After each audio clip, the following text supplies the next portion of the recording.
Is all this complaining making you crazy? No one is happy, not even you. What can be done to quiet down this constant complaining? Welcome to the Angelscapes podcast, where you're encouraged to uncover and develop a direct connection with your soul's power, wisdom, and spiritual intuition that is ready to blossom. We'll explore new ideas, compelling tips, and real steps to help you learn simple spiritual practices. We're a safe place to learn more about accessing your soul's power with education and spiritual wholeness that could bring more clarity to your life. Now here's your host, a practicing medium, Akashic Records practitioner, spirit artist, coach, and mentor, Dr. Reverend Nancy Smith. Hello and welcome to Angelscapes, and I'm your host, Nancy Smith. I'm your guide to living a soul-powered life, and you are invited to join my Facebook group called Soul Powered Living, where you can continue these discussions that are on the podcast or ask more questions that maybe you've been wondering about since we had the podcast. Love to hear from you and love to get your feedback. So join me in this episode for a discussion that explores how to work with misery and complaining from a spiritual perspective. Emotions that we are not connected to, or if we're not working through these emotions, can create chronic complaining. And how does that work, you probably wonder? Listening to ourselves complain from a compassionate point of view can help us locate the root of the misery of what's really bothering us. Are you experiencing physical discomfort? There's an answer there. Sometimes the complaining can arise from a physical discomfort, but there's still a root cause there. Emotional discomfort, you betcha. There's something there that you haven't uncovered in a while, probably, and you just don't want to live with it anymore, but you really are living with it. Are you talking yourself into a rabbit hole of despair, as you're complaining, convincing you that this is the best it's ever going to be, and we're just going to have to learn to live with it, and I'm not going to be happy. We're going to really dive into that kind of thinking here. The sacred invitation in complaining is what your soul might be trying to tell you through your discomfort. Let's kind of take a look at that. What is your soul trying to tell you when you just can't stand it anymore and you just have to say, this is not good, that's not good, this one over here? My generation, or my parents' generation, was telling my generation is all hell. It's going to, what is, the world is going to hell in a handbasket. That's the saying. And that was their part of complaining, which I later came to think that they were seeing all these changes in their lives, and they were seeing the next generation think differently than they were, and they were not sure of it. They were not confident that these changes were going to take us to a better place. So hence hell in a handbasket. Um, the world is going to, that was never mind, I'm going down a rabbit hole. I don't want to take that saying apart. But when we see change that we're not confident with, a lot of times we can just complain our heads off about it, whether it's in our lives or maybe we're not seeing the change that we need. And that's closer to the root cause.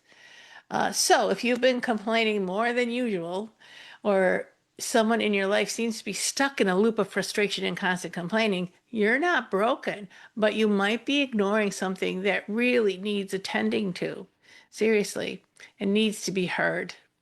In this episode, we're going to talk about how to work with inner complaining from a spiritual perspective. And I'm going to be saying that in lots of different ways. Emotions we aren't connecting to and are not working through can create chronic complaining. How does that work? What do I mean by that? In that, if we say you have a constant feeling like something isn't done right, or I haven't completed something, or I've got something in the back of my mind, but then you've dismissed it all, you can start to feel like there's sand under your skin. And the sand under your skin starts to irritate you, and the irritation starts coming out in crabbiness or seeing things pessimistically. But what really is going on is that step back 17 steps. It's that emotion that you just didn't want to deal with anymore.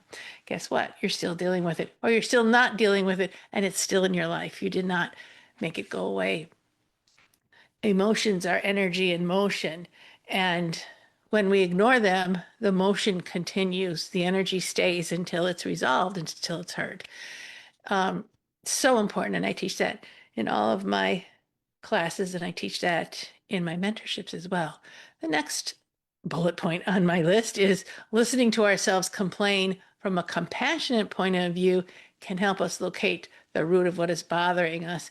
Um, have you ever been with somebody, maybe it was a kid, maybe it was your grandparent, and they're just complaining and upset, nothing's right, you can't do anything right, nobody can do anything right. And then you sit with them and you say, so what's really bothering you? What's really what's the real sand under your skin, and give them a couple of minutes and they'll go on to say, well, I don't feel good about this, or I don't like this, and then say, and then what else, and then what else, until they have worked through and got to the root cause. And they get to that root cause and they say, I know what I'm going to do. Just sometimes getting to the root cause of something, the emotion is heard, the message is received, and the irritation goes away, the complaining goes away. It's pretty amazing how that works. So, is there a body discomfort? Is there physical discomfort? When I say body discomfort, is there physical discomfort? So, observe your body through compassionate eyes as you are complaining. I raised a couple kids. I don't know, they're still alive. But when they would get anxious, or when they would get crabby, or the toys would get thrown across the room, there usually was a handful of things it could be. And it was a series of questions that I needed to ask them to figure out what it could be. I first look at my watch. What time is it? How close are we to a meal? Second one is, let me feel your forehead. Are you coming down with something? The third one is, when's the last time you went to the bathroom? And all that. And then I had my mom list that I went through. So do you have a mom list for yourself? If your body's not feeling well, and you're not paying attention, and you're still going, I'm going to just white knuckle this out, and I have a job to do, I have things to do, and you ignore the physical complaint that your body's saying, I need a break, or I can't, I'm really tired, or I can't go any further, or you really did pull the muscle in your thigh and you need to rest it, whatever it is. If you don't take care of it, right? Complain, complain, complain. And again, sometimes, like I said, my list of mommy questions, feel their forehead. Are you coming down with a fever? Are you coming down with something? Is something you got to ask yourself. What's wrong with me physically? What do I need to attend? What do I need to take care of? And the complaining can actually, if we pay attention to it and we listen to what comes out of our mouths when we're complaining, and we say, hey, something's not right. And we do a check-in. Sometimes we work so hard, we have to do a physical check-in to say from head to toe, what's wrong? And you know what? That check-in, if you're past middle age, could save your life, because you're not feeling good about X, Y, and Z. You've been ignoring it. Maybe I should go to the doctor and talk about that. And but your spirit, your body spirit, your emotional spirit is saying something's wrong, something's wrong. And when we listen, we get great rewards from that. And if we don't listen, there's hell to pay. Um, so what are you trying to tell yourself, whether it's emotional, physical, or mental even? This mental stress is a little bit too much for me. I've been watching the news too much, or I've been talking to this person too much and trying to resolve this issue, and it's not getting resolved, and I'm really stressing out over it. Take a break. Maybe you need to just simply take a break. So, some tools that I use, and I'll go into them a little bit more deeply as we move along, is meditation. And I don't necessarily mean be quiet and shut everything out. What I actually mean by this particular meditation is sit with the pain, or sit with the frustration, sit with the angst of everything. And as you sit quietly with this angst, call in your angels, call in your higher power, your soul, and ask for some help. What do you guys see? What do you understand? And what needs to be done? What is the nurturing that needs to take place here? What is the message that I just can't hear no matter how hard I try? And the questions during the meditation sometimes, because could ask these questions while I'm going through the throes of, I can't stand this and I'm not going to know the answer. But if I sit quietly, And I like to sit with sacred space, so I don't feel alone and isolated. The questions that I ask myself is this a habit? Did I start a bad habit not too long ago, or maybe a long time ago, that needs to be addressed? It needs to be looked at. Maybe it's a belief system that's telling me you can't do this, you can't do this, and you're really trying to do this, whatever this is. I can't run. I've never been able to run, and I want to learn to get on a running thing, and I'm complaining my whole way through it because I'm resisting. I'm up against this belief system that's pushing back. So there's you catch the drift of where I'm going, what I'm trying to make. The point that I'm trying to make is what's going against you? What's the habit that you've created that you're trying to break and that's causing conflict in your life, that's causing complaining? Then check in, is there a big emotion in here that I have been resisting, that I just don't want to feel? I don't want to express it. We all have big emotions. Doesn't matter the season, doesn't matter where you are in your relationship or how or where you stand, on the South Pole or the North Pole, if you're in Aruba. It doesn't matter. You're having a big emotion and you're deciding that, am I going to feel this big emotion? Am I going to take care of it, or I'm going to ignore it because I'd rather do something else? So if there's a big emotion that's been trying to tell you something, remember, energy in motion always has messages. You hear the message, the emotion settles down. Why are you ignoring it? Or maybe you don't need to know why you're ignoring it. You just know that you are ignoring it. And I got to take care of business here. We're going to talk a little bit more about those big emotions because this is a really important point. And the other piece that I like to check in with is, am I having intuitive information? Because I'm a highly sensitive person and I have intuitions all over the place. Is there some intuitive information that's coming my way that I don't want to know, that I'm ignoring? What needs to be brought to light? What needs healing? On this level, in my intuitive self, I have seen and experienced things that I really don't care to see and experience, but it's important for me to know it, or I need to settle down my intuitive senses and just bring them into calm and peace and ask for protection from my guides.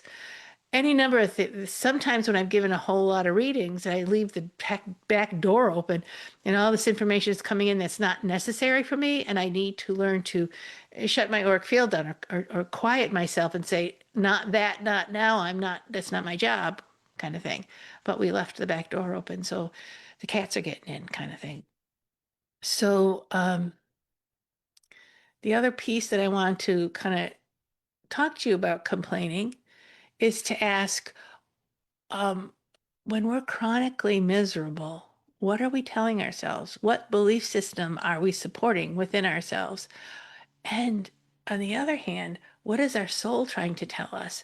Many times we get messages from our souls that comes in and it feels so negative and counterintuitive, or counterproductive.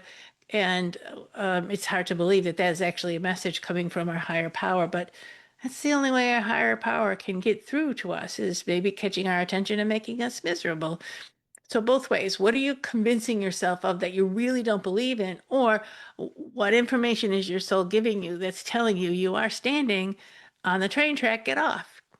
Um, so I want to go back to those big feelings. As a society, we don't let ourselves have those big feelings. It's like we go to sleep on them. It's inconvenient to have that big fear or that that reaction to disappointment, or that sense of what is it? Fear, love, hope, anxiety, frustration. Think you could name a tremendous amount of big feelings. Feeling left out is a big feeling. Feeling isolated is a big feeling. Being bored is a big feeling. And when we go to sleep on those feelings, like a foot's fallen asleep, we feel something's off, but we don't quite know what it is because we can't feel it because we put it to sleep. But there comes a time when we have to let those big feelings wake up. And when they wake up, they're extra painful. When our foot, the tingling comes in, when we finally decide I need to get off my foot, or I need to shake out my leg, it tingles and it hurts for a while. And then we feel the blood flowing and then we can move. It's the same thing with the big feelings. We've gone to sleep on our big feelings, and as they finally need to present themselves, it hurts. It's uncomfortable. We disbelief. Um, and we need to let it wake up and face it. I really am bored in this job. I really do not like this. I've been going along with this for all this time, and I've never liked it one darn bit. And I recently I had a allergy test done. It was with an alternative medicine person, and I had been trying these different foods and diets because my stomach was chronically upset. But I was following a series of diets to help my stomach feel better, and it just wasn't working. So I went ahead and got this kind of expensive test done because many people were saying this could tell you a secret that you didn't know. Sure enough, I found out that I was allergic to some of those healthy foods that I was told to eat. And those healthy foods were actually causing me to have more stomach upset. Isn't that amazing? I had to let um, myself see things from a different point of view. And so now I've switched my diet again and I feel much better. It's a work in progress. So letting our big feelings express themselves is like finding out what you're really allergic to after all. You really, you know, the shellfish was the problem all along, kind of thing. And another way of putting ourselves to sleep on our big emotions is being compliant to the world around us. Um, And this is a big thing, guys, being compliant. Sometimes it's just easier to listen to everybody to a, that's kind of they've got a good point. Maybe I should follow it along. Or my partner, it's much happier when this and this and this happens. And why don't I just, it's so easy. Let me just give into it. Or my mother's been telling me this for forever. And finally I'm just saying, I don't believe what you're telling me, Mom. It's not the truth about me. Can you just listen to me? So you choose to not be compliant to something or somebody else's way of looking at us or way of kind of steering us in a direction. It's not the right direction. And we're finally saying, well, before we finally say it, we're living and always acting on another's expectation. And we have become quietly, maybe unconsciously unhappy, and we are disconnected from ourselves. And we may find that we're disconnected from our own creativity, from our own thoughts, and our own thought processes. So compliance can put our inner selves, our needs, our dreams for our lives, can put it right to sleep. And could chronic complaining be a way of us trying to wake ourselves up? Like be that compliance is not any good for me at all. And I'm finally gonna boom, say it.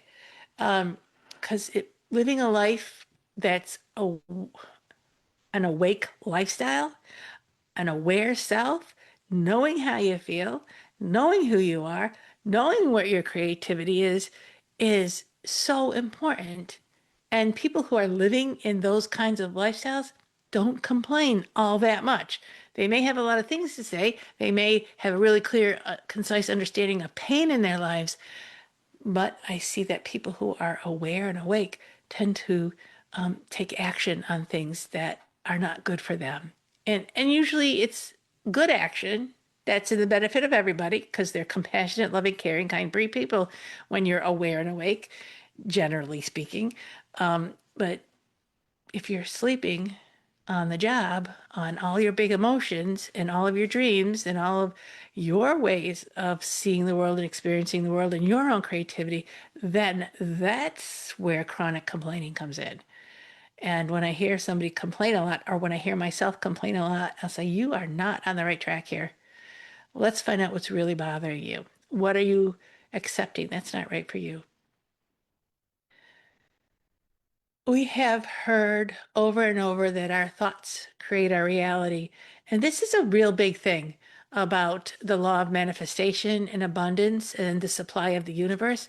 I want you I guess, I want you to understand, that's not really what I mean, is I would like to present another couple of concepts about the law of manifestation, the law of wealth, because I think sometimes we miss the point and we make ourselves absolutely crazy and then we judge ourselves because we haven't manifested what we want to, what truly is the best for us. And I want to go back a step and take a look at what complaining tells us in terms of manifesting the life that we want.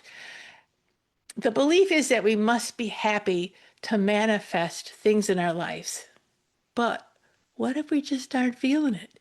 And we know we want this other thing over here, but we don't know even what that would feel like, or we just can't get there. We're not feeling it. So you take a step in, and I'm going to pretend that I feel that way. I'm going to put my shoes in that direction, and I'm going to go in that direction as if I knew it was going to be true. And then we trip over our shoelaces.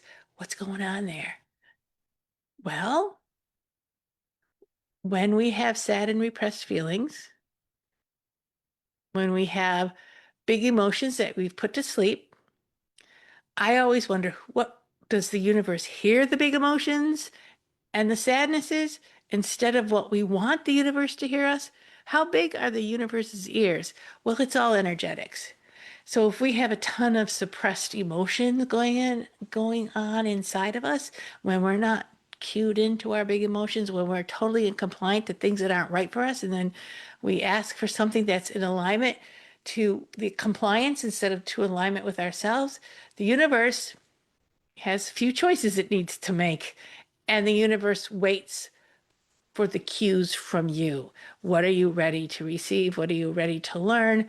Do you want to stay miserable? Hey, we'll send you some more suppressive things. Like, let's send us some more people that will make them be even more compliant and give up even more personal freedoms and see if they finally get it that they want and are at their best when they have personal freedom. So the universe gives us what we ask for, but sometimes we're not aware of what we ask for. So being totally aware of who you are and all of your senses will bring you the manifestation a little bit cleaner, a little bit faster, and a little bit closer to what our dreams are. If we override the bad feelings and pretend they aren't there, what are we solving for ourselves? And what tools are we actually using to manifest? So being whole, being understanding and compassionate to yourself, really accepting yourself as you are, gives the clearest message to the universe possible so that you can get the tools that you need to create the life that you want. Instead of manifesting the unspoken feelings, right? How much inside of you is unhappy, sad, and unrealized. And if you're really willing to say, I want to be happy, but I don't know how to be happy. I want to realize this dream, but I have no clue how to do it. Give me more tools for that. We're clear, right? We know who we are. We know what we need. So what is driving all that complaining to begin with in terms of manifesting? Are we asking for what we want without realizing what we really need and what really nurtures us? Do you know who you truly are and what is in your highest and best? Sometimes the universe will give us what is the highest and best for us. We have an intervening guardian angel that says, I know she's asking for that, but we know where that's going to go. And sometimes the universe will say, she's asking for it anyway. He's asking for it anyway. He's asking for it. So let's just give him a taste of it. Let's just give him what he's asking for. And then, careful what you wish for. So this whole manifesting things, our thoughts create our reality, is very real, but I feel it's often misunderstood. And paying attention to what's coming out of your mouth, paying attention to what you're choosing, paying attention to how you're saying things can give you some pretty big clues on where your heart is and where your mind is. And if you are not where you want to be, if you want to manifest something totally opposite of that, you gotta bring it into light, bring it into balance, and take ownership, take responsibility. And that, guess what, takes time, takes effort, but it's so worth it. So worth it. Um, so we are responsible for our own happiness and our own and or unhappiness. That's on us too. So what do you do with all this complaining if you want to create happiness in your life, or do you want to keep creating unhappiness? So I have a I do Akashic record readings for people, and I have mentorships, soul power mentorships, and I have a special mentorship that goes on one topic. It's called a deep dive.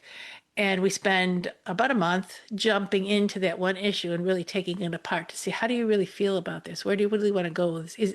With this? Is this from a past life? Is this a soul contract? Is this an ancestral thing? And or is this a belief that you're stubbornly holding on to, even though you want something different? And it's a very powerful mentorship. And I suggest taking a look at it. If you have something you just can't get past, I can help you with that. So here's my try this kind of part of the talk. So, why complaining isn't just noise? We tend to treat complaining like it's just negativity, something to avoid, something annoying. But from a spiritual perspective, chronic complaining is a surface signal. It's a clue that something deeper hasn't been felt, hasn't been processed, hasn't been integrated. When we're not connecting to the true root of our emotions, they leak out sideways. And one of the ways they show up in us is repeated frustrations, irritability, misery. If that's your soul trying to tell you, please listen, something needs attending. Um, so so the next how-to thing is the next step is listening to the complaint with compassion, which takes a lot of patience with yourself. It's important to realize, yes, I really am doing that. Yes, I am really looking at it from that point of view. Yes, I am really making everybody miserable with this thought, and I want everyone to fix it because I don't know how to fix it. So back to the meditation, back to the quiet time, back to the let's invite in your guardian angels, your guides, your soul to help sort it out, to help you actually listen to what you're really telling yourself. I call that sacred listening, and I call that sacred listening in a sacred place, meaning a place where you're inviting in these high vibrational helpers as you work through a lower vibrational issue. Just the next time you hear yourself complaining, stop and soften. Don't judge yourself. Don't shove it away either. Instead, say, I hear you. Thank you for sharing. Let's look deeper. What do you need from me right now to help you be happy, to help, to nurture you? Maybe you know, dehydration is one of the biggest headache, hunger things, problems that we can have. But if we drink enough water, and we solve the dehydration problem, our bodies run smoother, our minds run better, our emotions are more at ease. And I'm thinking to myself, where in your life are you dehydrated? Let's look deeper. Maybe we need a glass of water, or maybe we need to be filled with something. I don't know what. Tell me what it is. So I like to use these reflective prompts when I'm in sacred space. Sometimes I'll jot them down, take a journal in, and get quiet. Maybe I'll even close my eyes and pick one and work with that prompt while I'm sitting quietly and listening. First, I journaling is huge for me. So a lot of people don't believe it, but it is because I talk more than I write.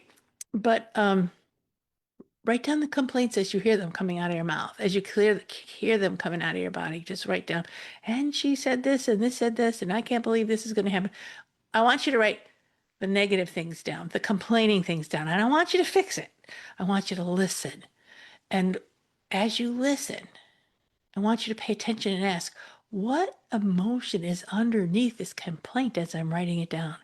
What what is the real truth of what's going on? What's the emotion?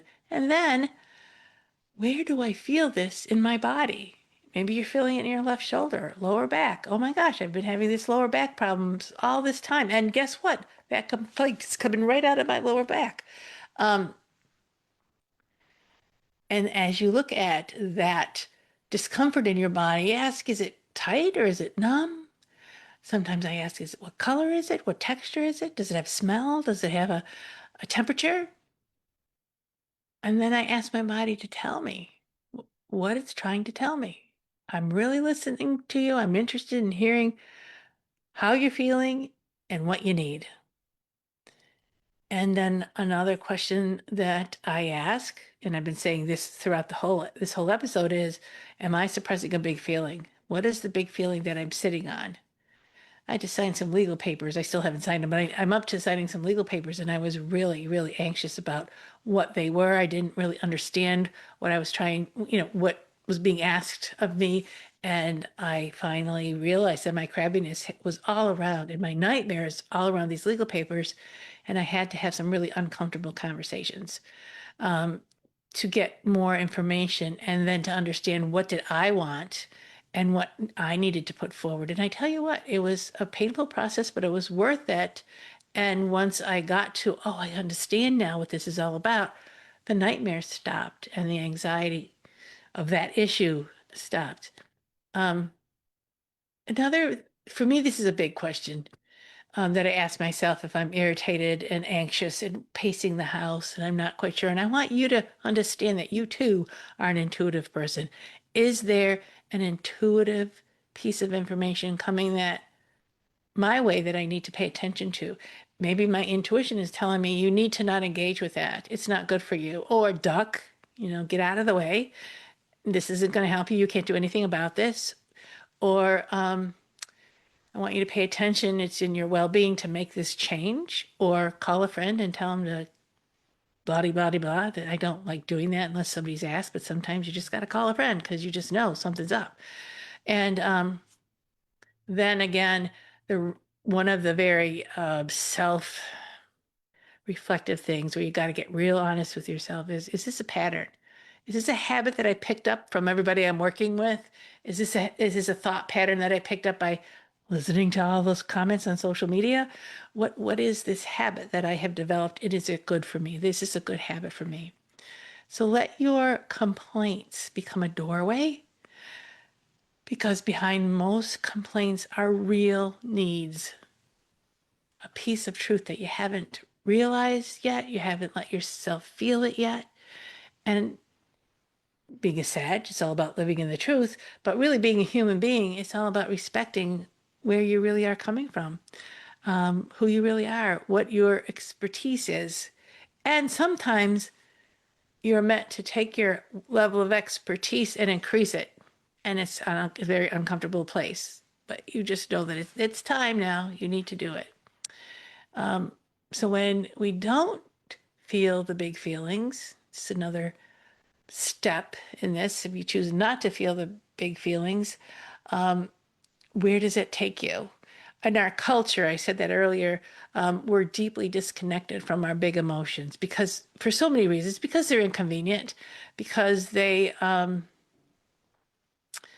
in compliance to the system that we're in, because nobody else wants to deal with it. And if we bring it out, they have to hear it. So we're not taught how to feel grief. We're not taught how to manage rage. We're not taught how to work through helplessness. And we're especially not taught how to deal with longing and loss. I sometimes think we are just having a longing for something else in our life that we don't even realize that that's what it is. And it's a problem, because if we address that longing, we will feel so much better. So instead of dealing with these big emotions, we complain. We know something's off, but it's to sleep, so we don't quite know what it is. We stay irritated. We numb out. And we sleepwalk through, or I should say we sleepwalk, but we're awake sort of through our days, but not realizing it's because a big part of us, maybe even our soul's longing, our soul's dream for us to experience certain things in life, have fallen asleep. So even our soul, we're asking our soul to be compliant to all this craziness around us. And our soul saying, I don't think so, Charlie Brown. Again, it's the sense of part of our body falling asleep. And at first it feels weird, something's off. But when we finally try to move it, there's pain. When we finally try to feel our feelings, there's discouragement, there's confusion, there's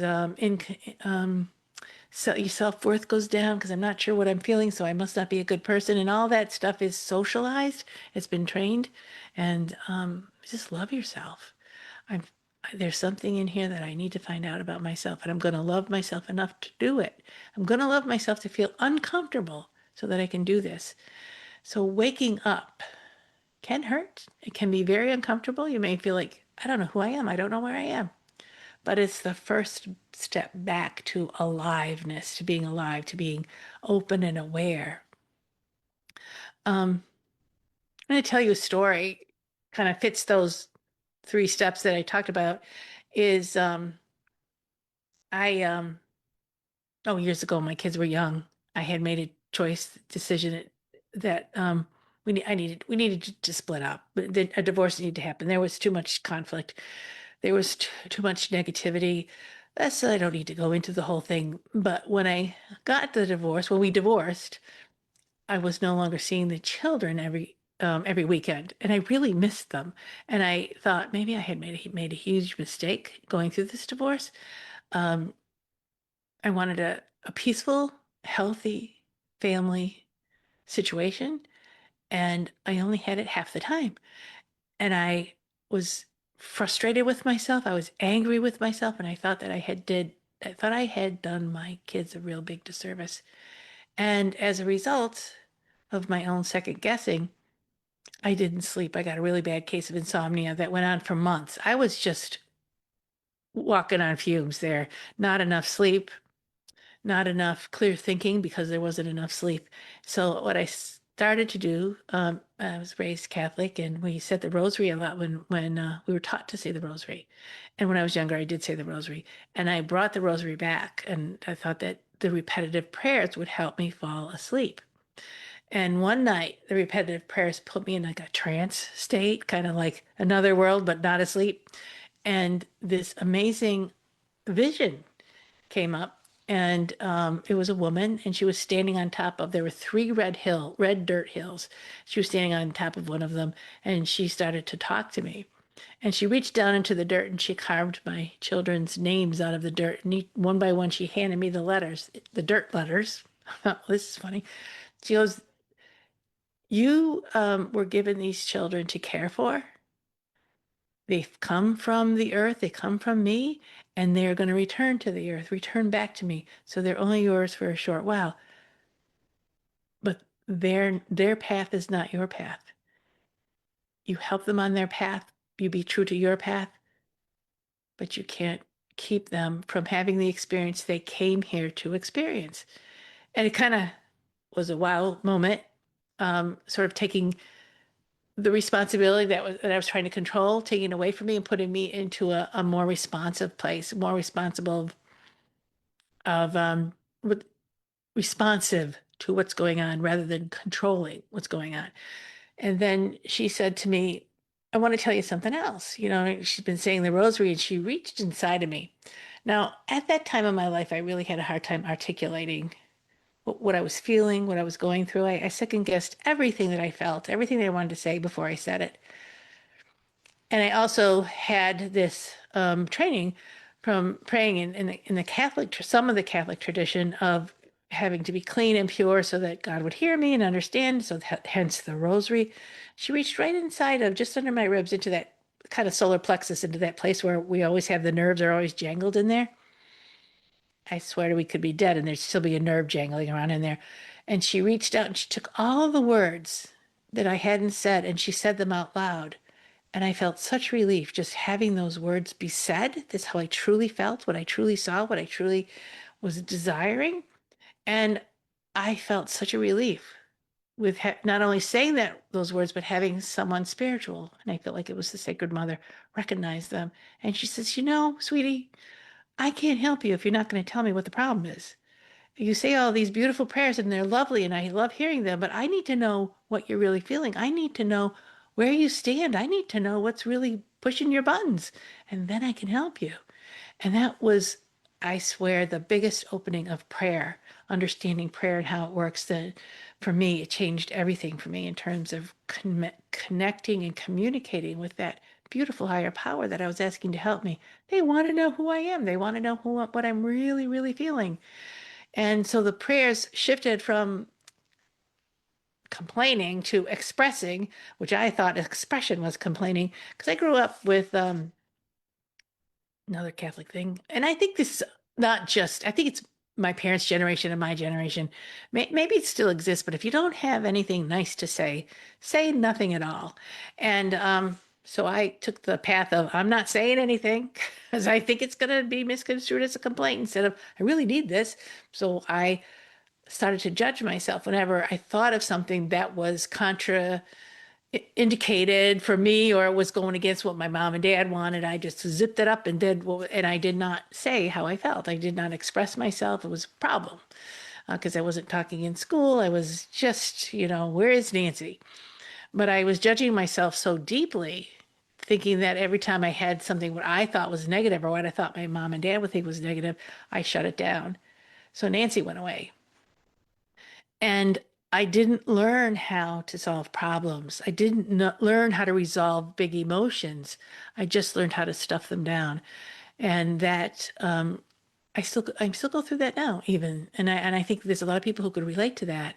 Um, if you can't say something nice, don't say anything at all is like putting a big piece of duct tape across your heart and your solar plexus in your mouth. You're not okay and you're not free to express who you are. And that will lead to tons of complaining. And that a lot of women my mom's age, in particular, and my mom too, were definitely amazing complainers. They had it down like nobody's business. My grandmother was French Canadian, and my mom, French, kind of had that French Canadian. And I later was involved with somebody whose mother was also French Canadian, and he would say, "Well, she did this and she did that. Can you imagine that?" And I said, "I absolutely can imagine it. That's what my mom did.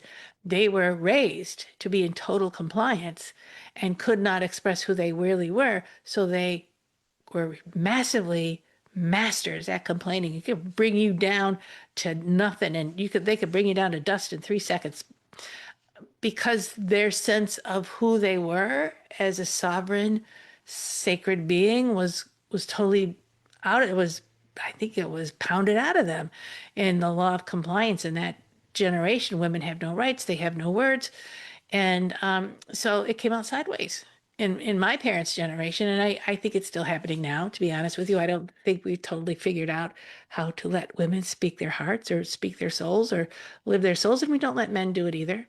Um, Men have a huge long list of compliance of things that they're supposed to do. If you want to be a man, you have to do this, you have to say this, you don't express your feelings. So we have a many generations of from our societal upbringing of suppression, which makes sense that chronic complaining has been around for a long time.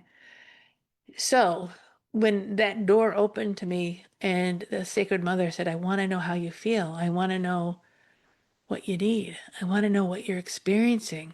That was a huge, huge turnaround. And I'm going to offer that to you as a huge, huge turnaround. That complaining that you're saying, turn it into real, what's really inside of you. Um, so I talked a little bit about the role of compliance and abandoning ourselves. And when we've spent a long time living to the rules, another one's rules, the rules at work, the rules at school, the rules in paying taxes, the rules in how you own a house or where you live, and even the rules in how you have kids, the rules in how you manage your illnesses, and the rules of how you're dying. Those things can be debilitating. They can be just frustrating and excruciating, painful. What if you could just choose all these things? What if you could just grow into all these things and make the best choice for yourself? That's not allowed. We have to fight for it. Um, Acting how we're supposed to act so we could be accepted, pleasing, performing, pretending. We slowly abandon our inner selves. And I know this is another way of saying that. We need to not abandon our inner selves if we don't want to complain. But if we're complaining a lot, what have we left beside the road? Let's go get it. The needs we suppress, the dreams we silence, they don't go away. They simmer underneath, and complaining becomes the steam that finally escapes. Maybe not in the way that you wanted. Maybe there's a huge steam and it's escaping and it's burning the person that you love the most. So ask yourself, please ask yourself, where in your life are you still complying to something that has nothing to do with you? Who are you still performing for? Who are you trying to convince them you're okay, for their approval. That's never going to work. I tried it my whole life. It doesn't work. You have to approve of your own self. But who are you still performing for? And what part of you is asking to be reclaimed? And you're the only one that can reclaim that part. You're the only one that can love that part. Nobody else will understand. Nobody will get it. And chances are, if we're all in this boat together, nobody else can because they don't have the skills. Because we're all living in this suppressed kind of thinking. So as you wake up and you start to really talk about who your true self is and express yourself truly, you may not be heard, you may not be accepted, you may scare the crap out of people because they're in their role in their world of stuffing it down. So, how to complain spiritually, or how to work with complaining spiritually? Maybe that's a better way of saying it. Create sacred space, which simply means light a candle, breathe deeply, open up your Akashic records if you know how to do that, or just simply become quiet within yourself. I'm willing to hear what myself has to say to myself, and I'm inviting in my highest power, my highest and best, to observe and help me hear. And then once the sacred space is opened, with your mindset and your candle and your journal and your Akashic records, recall a recent complaint. Your own complaint, or it could be somebody else's complaint that's driving you up the wall. And then ask in a sacred dialogue, once you've written down this complaint, what do I need to know about this? Seriously. Is this complaint masking a deeper grief or truth? And as you ask it for another person, guess what? You're turning on the compassion for the other person. As you ask it for yourself, guess what? You're opening the door to know who you really are. Is there an emotion here I haven't allowed myself to feel? Is a good question. Is there an intuitive message I've been ignoring? I keep harping on this intuitive message thing because we are all intuitive beings, but we're unconscious of it. And sometimes there could be something coming down the pike that's really bad for you, and your intuition is jumping up and down, but your common sense or your logic mind is saying, "Oh no, it's fine. That's right. That's a very perfect thing to do." How many times you see in a horror movie, "I don't think we should go in there. I think we should turn around and go home." Their intuition is screaming at them. The other person saying, "No, no, no, it's okay." And then they go down the pathway and the monster eats them. And you always know these scary movies are like, don't go, don't go. You're right. Trust your intuition. That's your life. Trust your intuition. Don't go there. Let your soul speak to you. I have beautiful workshops called Your Five Languages of Your Soul. If ever you're interested in it, just reach out and I can send it to you. But let your soul speak to you. Learn how to listen to how your soul speaks to you and offer compassion to the part that's hurting. Don't say, "Oh, suck it up, buttercup. Just keep moving along. The hurting will stop." Offer compassion to that part of yourself. You need to keep moving. I understand, but I know you don't feel good. And I thank you for telling me. Thank you for sharing. Thank yourself. Have compassion for yourself. So as I have spoken to you about complaining, I hope it sounded more positive than me just complaining about complaining. But I want to wish you may you feel what you need to feel. And may you hear what's being asked to be heard. And may you reclaim what's been silenced. And I want to just remind you that angelscapes.net is a place to find a way to reach me. I have soul power mentorships, especially that one called the Deep Dive. And I also have sessions that you can work with. And I also have that very good Facebook page. I'm trying to really give some good information there called Soul Power Living, Tools to Create a Life You Want, like a life you love and want. And know that you're not alone in your frustration. You're not alone in your pain and misery. I hear you complaining over there, and I love you, and I want you to be happy. So for now, that's all I have. That's the end of the episode. But please feel what you feel, know what you need, take care of yourself, and stay safe. Thank you for joining the Angelscapes podcast. We hope you've gained new insights and inspiration for your journey to uncover and access your soul's power. For more information and a deeper dive into finding clarity in your life, go to angelscapes.com. Remember to subscribe so you can be part of the discussion. It may just change your life. See you next time.